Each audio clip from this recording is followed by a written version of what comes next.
You know that feeling? When you're just wrestling with something, maybe a skill that won't click or a project that feels like it's always almost done. Oh, yeah. Hitting the same wall again and again. Exactly. Or maybe it's, when someone says something totally casual and bam, it just knocks you off balance. Stirs up feelings you thought were, well, gone. Well, today we're doing a deep dive into some really fascinating conversations. They're between a young monk and his master. Right. Our source is this collection of excerpts called Perfect, and it offers, let's say, a fresh look at those exact things. Yeah. Our kind of endless search for perfection, what these emotional triggers are really about, and why sometimes it feels like we're actually going backwards in our own growth. Exactly. And this isn't about like a quick fix or some list of steps. It's more about shifting how we see these challenges. We'll be unpacking what these dialogues suggest about why we get so fixated on things being perfect, what's really underneath those emotional triggers that can derail us, and maybe how we can give ourselves a bit more grace when it feels like we're stuck. Yeah, cut ourselves some slack. Right. The hope is, by the end, you'll not just understand this stuff better, Yeah. but feel, a little more equipped to handle it in your own life. Okay, so let's dive in. This idea of perfect. The dialogue kicks off with the monk feeling super frustrated. He's got this painting he just can't finish, right? Yeah. What's the master's take on why he's so unhappy about it? Okay, yeah, this is key.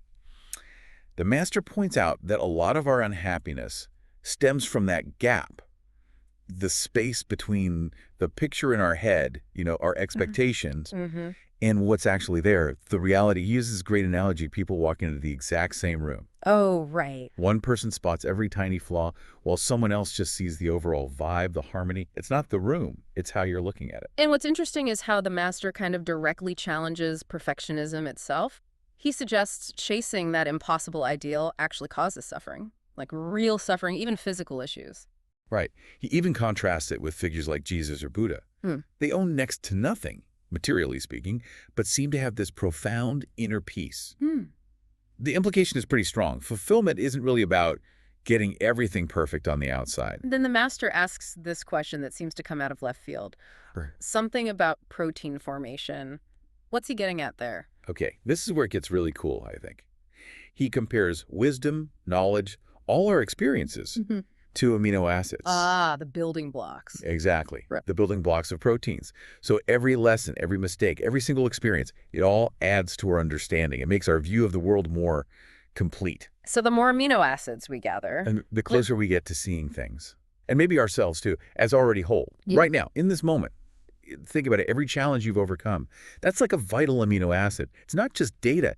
It fundamentally changes your structure, your understanding, making you more complete now, not just closer to some future goal. So it's really about embracing that process of becoming, isn't it? Rather than fixating on hitting some imaginary flawless state way off in the distance. Totally. The monk finally getting that his painting, like him, is always evolving and already complete.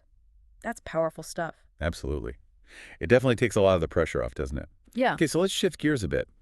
What about those moments when we get totally blindsided by emotions? Yeah. Upset, overwhelmed, Yeah, the monk brings that up. and the master introduces this concept, life triggers. Yeah.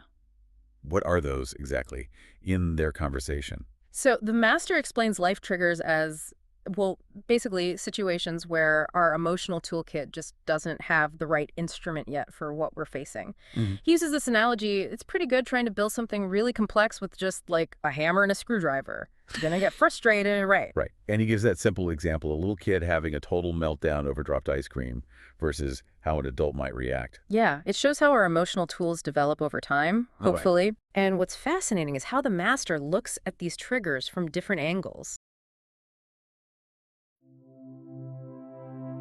Loving the podcast? Don't miss out. Unlock the full episode with a subscription. Get in touch to subscribe now. Fix your inner world at gmail.com.